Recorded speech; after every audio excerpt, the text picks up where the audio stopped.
불안하고 뭔가 지금 두렵고 염려가 많은 분들 가슴에 하나님이 주신 평화가 싹 내려와서 여러분 마음을 그렇게 바꿔주게 되기를 축복합니다.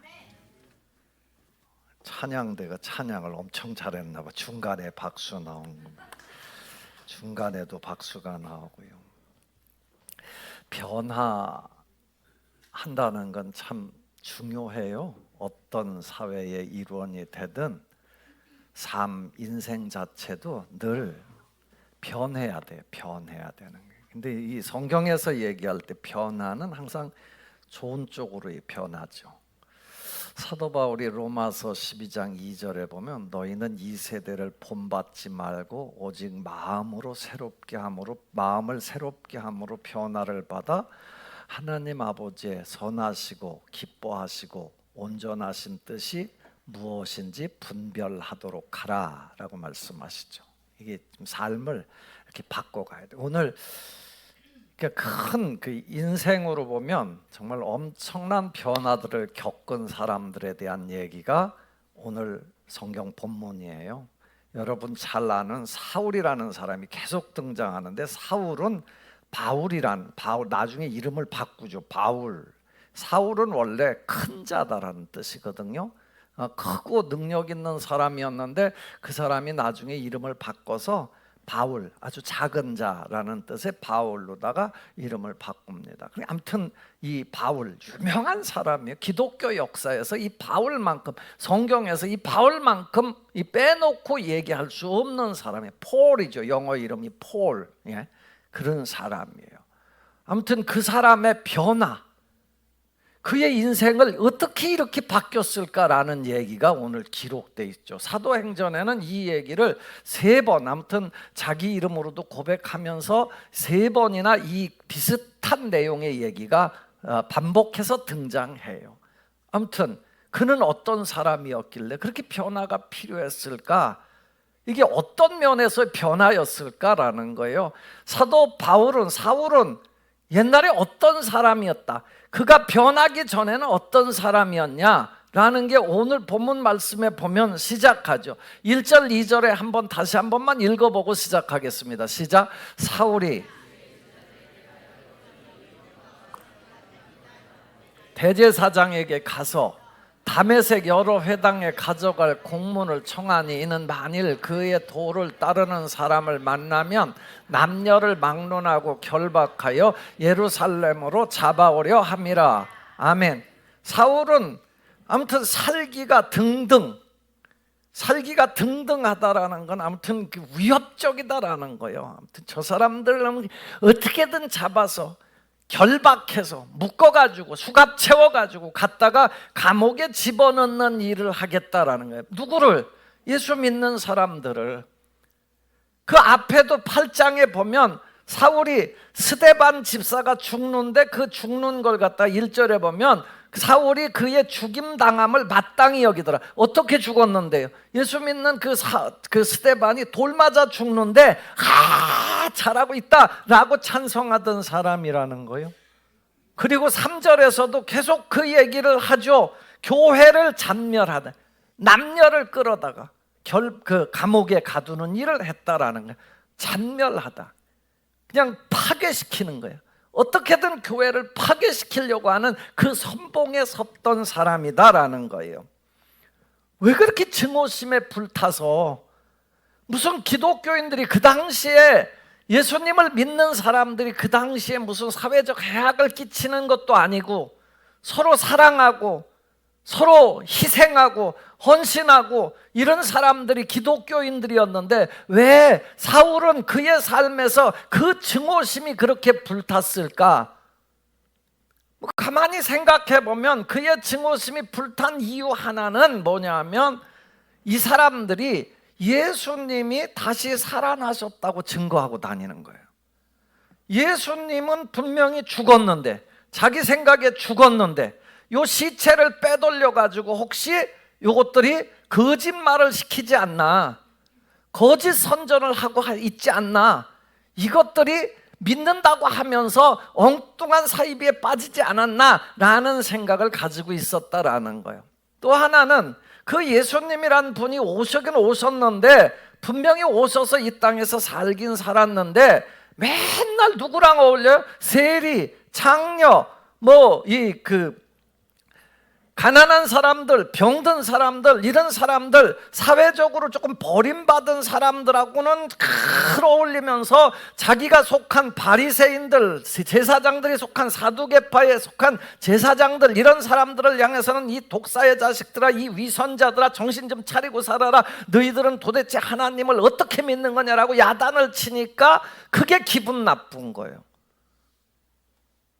아니 쥐가 뭔데 와가지고 그런 그 가난한 사람들, 이런 사람들, 병든 사람들, 사회적으로 냉대받는 사람들은 막 칭찬해 같이 어울려주고 너희들 하나님 나라 가야 된다 막 격려해주고 이런 얘기를 하면서 자기들 같이 막 정말 열심히 잘 모범적으로 살려고 하는 사람들을 무시하냐라는 거예요. 그래놓고 메시아라면 와서 하나님 나라를 건설해야 되는데 로마를 딱 물리치고 나라를 하나 건설 빡 해갖고 왕이 딱 돼가지고 시대를 딱 그냥 휘어잡고 가야 되는데 겨우 십자가에 죽었어. 그런 걸 믿는 사람들이 너무 어리석어 보였던 거죠. 그게 사울의 삶이었어요. 아주 의롭죠. 너무너무 바른 길을 간다고 생각을 했죠. 자기 나름대로는 열심히 산 거죠. 그런데 지금도 오늘 본문 말씀에 뭐예요? 그가 다메섹으로 대제사장들은 사두개인들이거든요. 그 사람들한테 이 공문을 받았다. 이 사울은 바울은 그 바리새인이에요. 바리새인. 그러니까 서로 맨날 싸우고 으르렁거리고 그러면서 사회의 같은 지도층인데 서로 싸우고 막 그러는 사람들이거든요. 그런데 예수 믿는 사람들을 물리치기에는 공통의 적이다라는 거예요. 거기 가서 공문을 받아갖고 다메섹을 향해서 가고 있었다라는 거예요.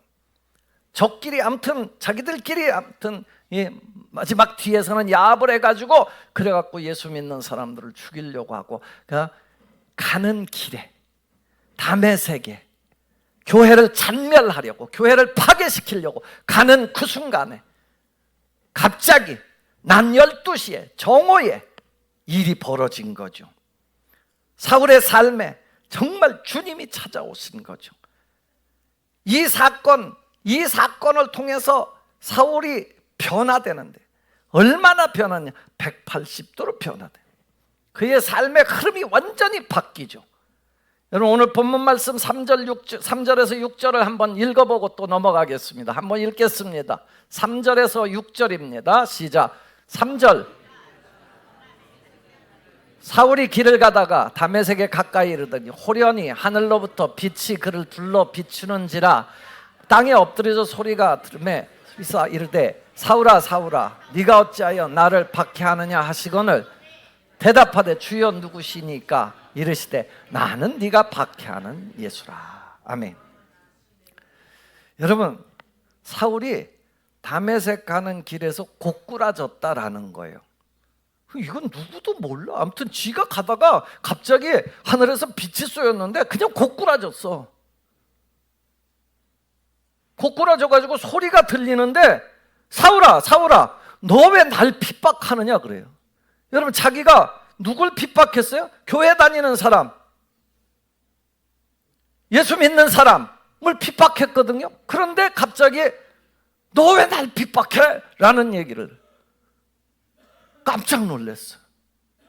그래서 비몽사몽간이죠. 거꾸러졌으니까 정오의 땡볕에 빈혈이 있어서 넘어진 것 같기도 하고 아무튼 넘어졌는데 아무튼 자기 입장에서 보면 소리가 들리는데 너 왜 날 핍박해?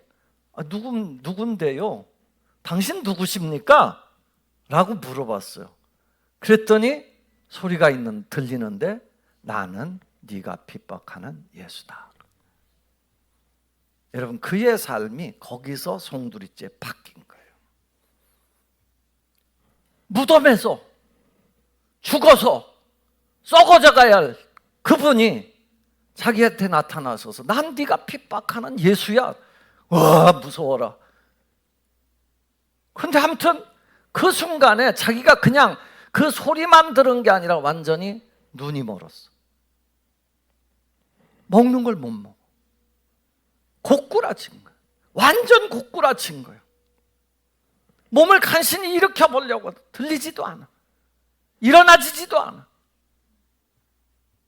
그래 놓고 너 들어가면 누군가 널 위해서 안수해 주는 사람 나타날 거야 라는 거예요.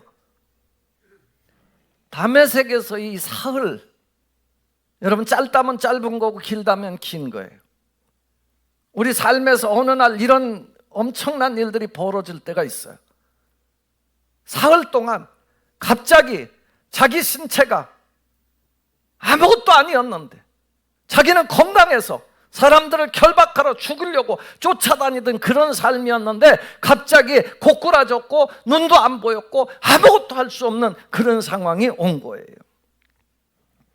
그 사건을 통해서 사도 바울은 삶을 바꿔요. 얼만큼 바꿔요? 180도를 바꿔요. 삶을 완전히, 인생관이 달라지고 세계관이 달라지고 세상을 보는 눈이 달라져요. 전에는 세상의 명예도 중요했고 사람들 앞에서 내 정의감을 나타내는 것도 중요했고 이런 삶이었는데 갑자기 죽은 예수님이, 죽은 예수가 살아있다는 거야? 라는 걸 깨달은 거예요. 그 3일 동안 그가 깨달아요. 그래서 나중에 그는 그런 고백을 해요. 빌립보서 3장 7절부터 8절 상반절에 보면 이런 말씀이 나와 있어요. 한번 읽어보겠습니다. 시작.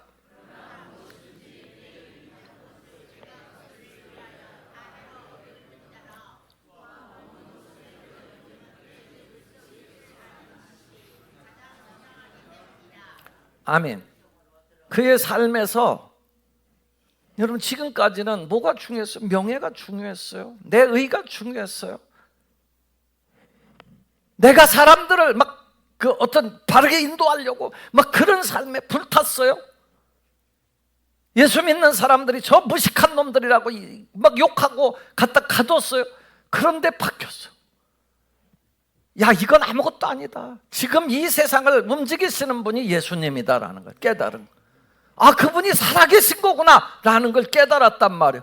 그래서 예수님을 아는 것은, 이 온 우주 속에서 예수님을 안다는 것은 세상에 가장 고상한 지식이구나. 가장 고상하다. 영어 표현은 surpassing worth예요. 여러분 가장 뛰어난 가치라는 거예요. 그걸 깨달았다라고 얘기를 해요. 그러면서 막 삶이 바뀌어.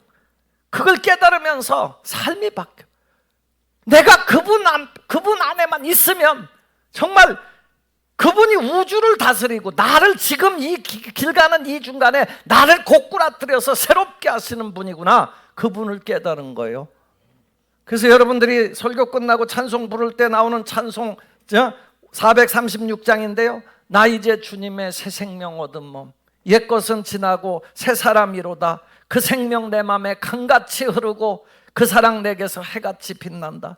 주 안에 감추인 새 생명 얻으니 이전에 좋던 것 이제는 값없다. 하늘의 은혜와 평화를 맛보니 찬송과 기도로 주와 함께 살리라. 산천도 초목도 새 것이 되었고 죄인도 원수도 친구로 변한다. 새 생명 얻은 자 영생을 맛보니 주님을 모신 맘 새하늘이로다. 그래서 이제 주 따라가는 길이 험하고 멀어도 찬송을 부르며 나는 뒤따라가리라. 나 주를 모시고 영원히 살리라. 날마다 섬기며 주와 함께 살리라. 이 찬송이 사도 바울의 마음이에요. 영생을 누리며 주와 함께 살리라. 오늘도 내일도 주와 함께 살리라. 주 안에서 사는 삶의 기쁨을 만끽하게 된 줄로 믿습니다. 그래서 나도 사도 바울처럼 이렇게 고꾸라지는 체험이 있으면 나도 믿을 텐데 이렇게 생각하는 사람들도 있을지 몰라. 여러분 다 고꾸라지지 않아요. 다 거꾸로 틀리시지 않으세요. 하나님의 변화를 경험하는 건 다 똑같진 않아요. 사도 바울은 워낙에 강팍해서 이건 다른 방법이 없으니까 그렇게 고꾸라뜨린 거예요. 그럼 뭐 디모데 같은 사람은 외할머니의 신앙, 어머니의 신앙 이렇게 이어받아 가지고 그렇게 구원을 확신하고 그 믿음을 전하면서 여기 앉아있는 분들 중에 자기가 고꾸라져서 온 사람도 있지만 어떤 사람들은 그냥 부모님의 신앙에 의해서 온 사람들도 있을 거예요. 그런데 사도 바울 같은 사람은 그렇게 안 하면 도대체가 올 수가 없으니까, 여러분, 고꾸라뜨린 목적이 뭐 같아요? 하나님이 이 사람을 고꾸라뜨려서 뭐 하려고 고꾸라뜨린 거예요? 예수님이 생명이시다라는 걸 알게 하려고 한 거예요. 이 세상의 주인이 하나님이시다라는 걸 알게 하는 게 목적이에요. 영생은 누구한테서 오냐? 하나님을 믿는 믿음 안에서 온다. 그거 알려주기 위해서 고꾸라뜨린 거예요. 사도행전 2장 37절 38절에 보면 사람들이 베드로의 설교를 듣고 그럼 우리 어떻게 해요? 그럼 우리는 어떻게 해야 돼요? 야, 너희도 각각 회개해, 하나님께로 돌아와, 그리고 예수 그리스도의 이름으로 세례를 받아, 그러고 죄 용서함을 받아, 그러면 성령을 선물로 받아 너희들도. 이 얘기예요. 여러분, 믿는다는 게 뭘까? 믿는다는 게 하나님을 인정하는 거예요. 예수 그리스도를 나의 구주로 받아들이는 거예요. 그걸 하면 되는 거예요. 그걸 만드시기 위한 하나님의 계획이 때로는 고꾸라뜨리고 때로는 가랑비젓듯 젖게 하고 그러는 거예요. 그래서 그 고백이 되고 그 은혜로 살면 그는 하나님 입장에서 보면 제대로 변화가 받고 살아가는 거예요. 때로는 소낙비로 젖는 사람도 있고, 가랑비같이 아주 얄뜰한 비가 아침부터 부슬부슬 내려. 나중에 보면 소낙비로 5분 젖는데 5분에 젖는 사람도 있고, 가랑비로 그냥 쫄쫄쫄쫄 맞았는데 옷 다 젖는 사람도 있는 거예요. 믿음의 역사라는 게 경험 자체가 중요한 건 아니에요. 그런데 강팍한 사람, 도저히 돌이키지 않는 사람은 이렇게 팡 때려가지고 팡 넘어뜨려가지고 그런 체험을 주셔서 움직이는 거예요. 왜 너는 그런 체험도 없으면서 무슨, 아니에요. 다 다른 거예요. 다 다른 거예요. 윤복희 가수 얘기를 여러분 아시죠? 윤복희 누군지 아세요? 복희. 예. 여러분들 그분이 지금 권사님이신데요. 네가 많이 외로울 때면, 이 노래 부른 사람이요, 누가 위로해 주지 네가 만일, 그러면서 이렇게 그분이 조영남 씨한테 들었는데, 조영남 씨가 청와대 전두환 시절에 거기 들어갔대요. 가수들이 여담이에요. 갔는데 아무튼 그분 이제 노래를 할 거 아니에요. 그러면 그 당시에 전두환이가 얼마나 서슬퍼런 사람이 1980년대 막 이때 막 5.18 일으키고 막 그냥 권력이 대단했을 거 아니에요. 그러면 아방궁 같은 데서 이렇게 가수들 막 유명한 가수들 부르면 다 가야 되는 거예요. 그건 뭐 끽소리도 못 하고 가는 거예요. 그런데 갔는데 윤복희는 한 번 부름 받고 그 다음부터 안 갔대요. 왜 그랬냐면 그 노래를 할 때 막 그 전두환이 앞에서도 조금도 굴하지 않고 네가 많이, 그러니까 감히 내 앞에서 네가 만일 뭐 외로울 때면 이럴 때라는 거죠. 근데 그분이요, 사실 그렇게 될 수 있었던 이유가 뭔지 아십니까?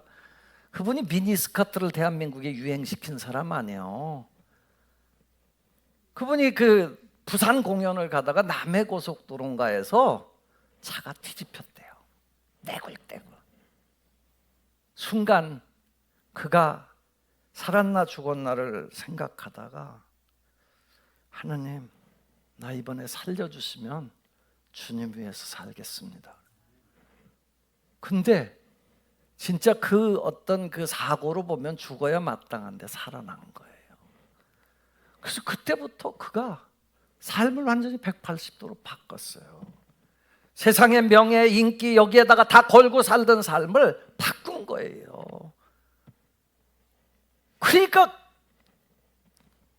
그 청와대 들어가서도 네가 만일을 자신 있게 부른 거야. 왜? 네가 뭐 날 어떻게 하든 상관이 없다라는 거예요. 사울이 여기 사도행전 26장에 가면 아그리빠 왕 앞에서, 아그리빠 왕이요, 나는 내가 결박된 거 외에는 당신도 나처럼 됐으면 좋겠습니다. 그러면서 얘기해요. 당당해요. 그리스도인들이 왜 당당한지 아십니까? 변화받고 왜 당당해지는 건지 아십니까? 세상의 주인이 네가 아니라 하나님이다라는 거예요. 이걸 깨달은 거예요. 사울은 누구보다도 기고만장했던 사람 아닙니까? 다 내 밑에 니들 다 죽었어 막 이러고 다닐 그런 사람이었어요. 그렇게 대단한 사람을 하나님이 한 방에 엎드렸더니 한 방에 거꾸로 뜨린 거예요. 사흘이야. 딱 그가 그렇게 바뀌는데 오래 걸리지도 않았어. 사흘에 그냥 완전히 뒤집어 놓은. 아그리빠 왕 앞에서 사울이 그런 고백을 해요. 자기가 들렸는데, 요 사도행전 9장에는 안 나오는데 26장 14절에 보면 사울아 사울아 네가 왜 나를 핍박하느냐, 네가 가시채를 뒷발질하기를 하는 게 고생이니라 라고 그랬다. 나를 박해하는 가시채를 뒷발질하기라. 가시채가 뭔지 알아요? 동물들이 이렇게 뒷발질하면 이렇게 뒷발질 못하도록 가시를 이렇게 박아놓은 채예요. 채. 그러면 어떻게 돼? 지가 뒷발질 하면 할수록 어떻게 되는 거야? 자기만 다치는 거야. 자기만 다치는 거야. 그런데도 막 이러면 계속 상처가 나는 거예요. 사울에게 이런 감동이 받아진 거예요. 아, 내가 정의롭다, 내가 의롭다 라고 생각하고 사는 게 계속 자기를 파괴하는 거다라는 거예요. 우리 인생들이 이걸 깨달아야 돼. 여러분, 하나님을 대적하고 하나님의 아들 예수를 대적하면 대적할수록 결국은 누가 파괴되는? 내가 파괴되는 거예요. 내가 파괴되는 거예요. 성경은 우리에게 그걸 전해주려고 사울의 변화를 통해서 그걸 전해주는 거예요. 주시는 메시지를 통해서 그걸 가르쳐주는 거예요.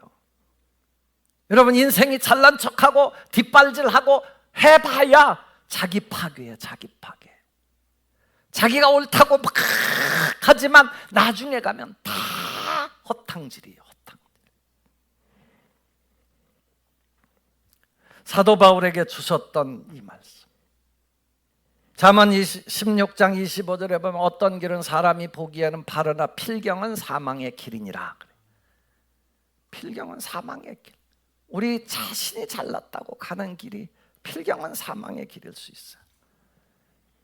사도 바울에게 주셨던 그 은혜가 아니더라도 여러분 삶에서 정말 이 살아계신 하나님을 인정하고 우리를 구원하시려고 부활하신 예수님을 온 우주의 주인으로 믿고 살아가셔서 여러분 삶에 변화가 일어나기를 주 예수님의 이름으로 축원합니다. 두 번째 들을 말씀은 아나니아라는 사람이 또 나와요.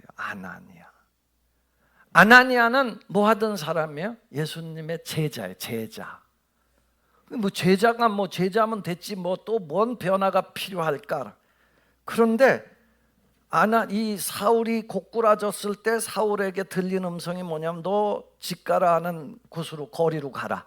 그곳에 너를 위해서 안수해 줄 사람이 있고 네가 행할 것을 알려주는 사람이 있을 거야 라고 얘기를 했어요. 그 동시에 아나니아라는 사람은 예수님의 제자라고 그랬죠. 믿고 기도하는 중에 어떤 감동이 오냐면, 야, 너 가서 집가라 하는 거리에 가면 그 사울이라는 사람이 이 눈이 멀어가지고 있어. 그 사람한테 찾아가. 가서 그 사람한테 기도해서 보게 해줘라 그래요. 야, 근데 아나니아가 제자잖아요. 사람이잖아요. 이게 돼요? 아니 주님, 그래서 그가 이렇게 외쳐요. 덜컥 13절 14절 한번 볼까요? 13절 14절에 그가 항변하는 거예요. 하나님 앞에. 시작.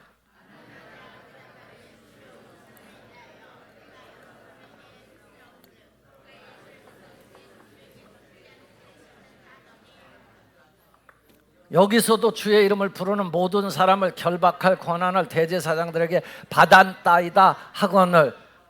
그 사람요, 그 사람만 안 돼요.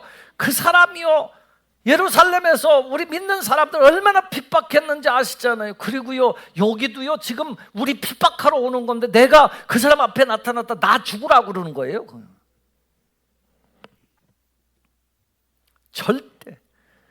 여러분, 그 인간이 변하겠어요? 아니, 나보러 나 못해요. 나 못해요. 뭐가 있는 거예요? 어쨌든 우리 인간의 경험이 있는 거고, 거기에 편견이 있는 거고, 두려움이 있는 거죠. 아나니아, 여러분, 아나니아의 입장을 여러분 이해하십니까? 때로는요, 하나님이 사울처럼 못쓰게 된 사람, 그런 사람들도 변화시키지만, 아나니아처럼 뭔가 내 생각의 틀에 갇혀 있는 사람들도 변화시키를 원하시는 거예요. 그리스도인들이요, 고집이 그렇게 세대요. 예수 믿는 사람들이요, 여러분, 예수 믿는 사람들이 자기가 가진 생각 갖고 싸움이 붙으면요, 싸움이 안 끝나. 이게 왜 안 끝날까? 고집이 세서 그래요. 내 생각의 틀에 딱 갇힌 거예요. 그래가지고 예수 믿는 사람끼리 싸우면 이게 해결이 안 된대요. 차라리 세상 사람들은 싸우면 이게 뭐 긍정적이지 부정적이니 이게 모르겠으면 싸우면 나중에 어떻게 그냥 은근슬쩍 야 우리 술 한잔 하자 그러면서 술 한잔 먹다가 그냥 에이 뭐 그냥 뭐 이러고서 이 푸는 경우도 많다는 거예요. 예수 믿는 사람들이요, 자칫하면요, 이런 생각의 틀에 걸려 들어가면, 그렇다고 여러분 물어보고 술 먹고 풀어라 그 얘기는 아니니까 오해는 하지 마세요. 아나니아에게 편견이 있어요. 저 사람 우리 구역에 오면 안 돼요, 이런 거예요. 나는 거기다 넣으면 안 돼요 라는 이 생각의 틀에 갇혀 있는 거죠. 그때 하나님께서 어떤 음성을 들려주셨어요? 15절 한번 보겠습니다. 15절입니다. 15절 말씀을 한번 보겠습니다. 시작. 주께서 이르시되 가라, 이 사람은 내 이름.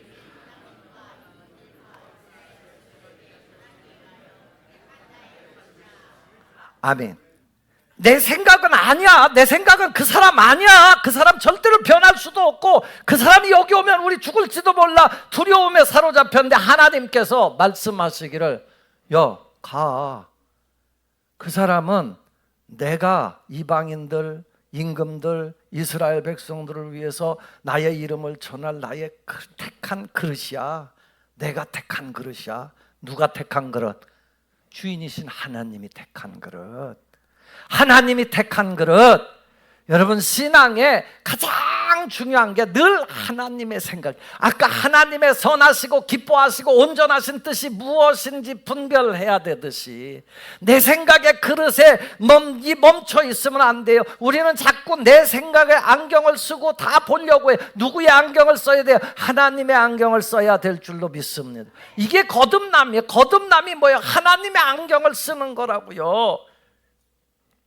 하나님의 말씀의 안경을 자꾸 쓰는 거예요. 하나님의 마음을 자꾸 읽는 거예요. 탕자의 비유에서 보면 큰아들이요, 아버지 내가 저 미친 새끼 둘째 아들 저 동생놈 때문에 내가 얼마나 속썩었는데 저건 나가서 돈 다 쓰고 다 허랑방탕하고 돌아왔는데 아버지는 저걸 위해서 잔치를 하고 송아지를 잡고 뭐 금반지를 끼워주고 이게 말이 되냐고. 그럴 때 아버지가 얘야, 너는 내 거 다 네 거요. 그러니까 그냥 너는 그걸 다 누리고 살지만 쟤는 잃어버렸다 얻었잖아. 내 마음 조금만 이해해 주어라는. 여러분, 아버지의 마음, 하나님의 마음,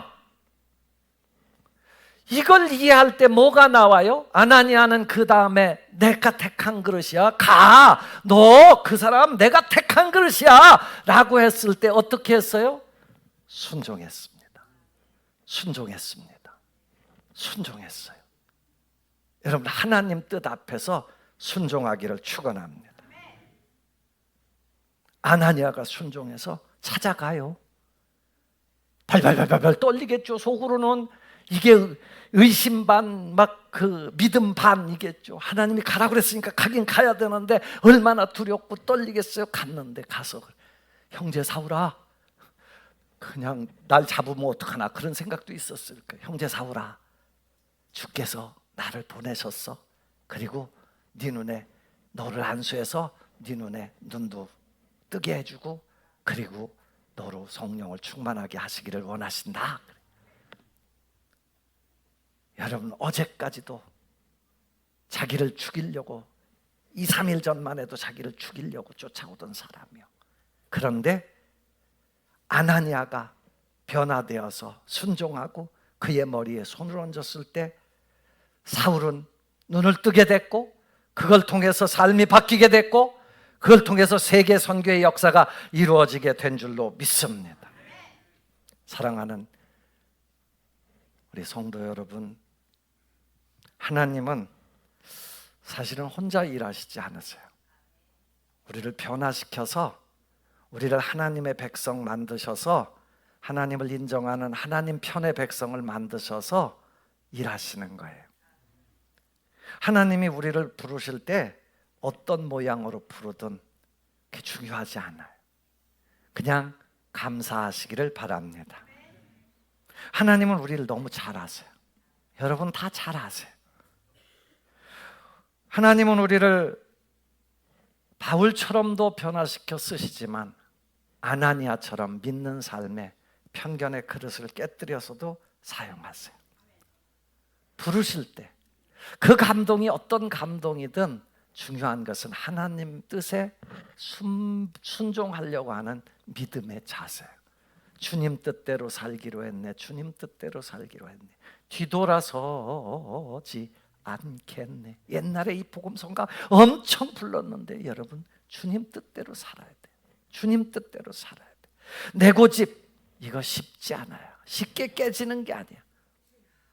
내 두려움 쉽게 깨지지 않아요. 우리가 스스로 변하지 않을 때 하나님께서 때로는 강력한 걸 내려보내실 때도 있어요. 가시채를 뒷발질하듯 계속 그걸 거부하면 거부할수록 우리의 이 심령이 오히려 황폐화되고 파괴될 수 있어요. 그러나 믿음을 가지고 하나님의 뜻에, 하나님의 말씀에 순종하고 내 편견의 그릇을 다 깨면 하나님께서 그걸 통해서 은혜의 통로로 사용하실 줄로 믿습니다. 하나님이 우리 교회 모든 교인들을 통해서 주의 이름이 높아지고 또 여러분들의 입술을 통해서 하나님을 인정하는 것이 세상에 번져나가서 하나님께 영광을 드러내는 역사에 여러분들이 쓰임받게 되기를 주 예수님의 이름으로 축원합니다. 기도하겠습니다. 아버지 하나님, 우리를 변화의 길로 인도하실 때 아멘하고 순종하게 하여 주옵소서. 위대한 역사에 쓰임받는 주의 백성들이 되게 하옵소서. 예수님 이름으로 기도합니다.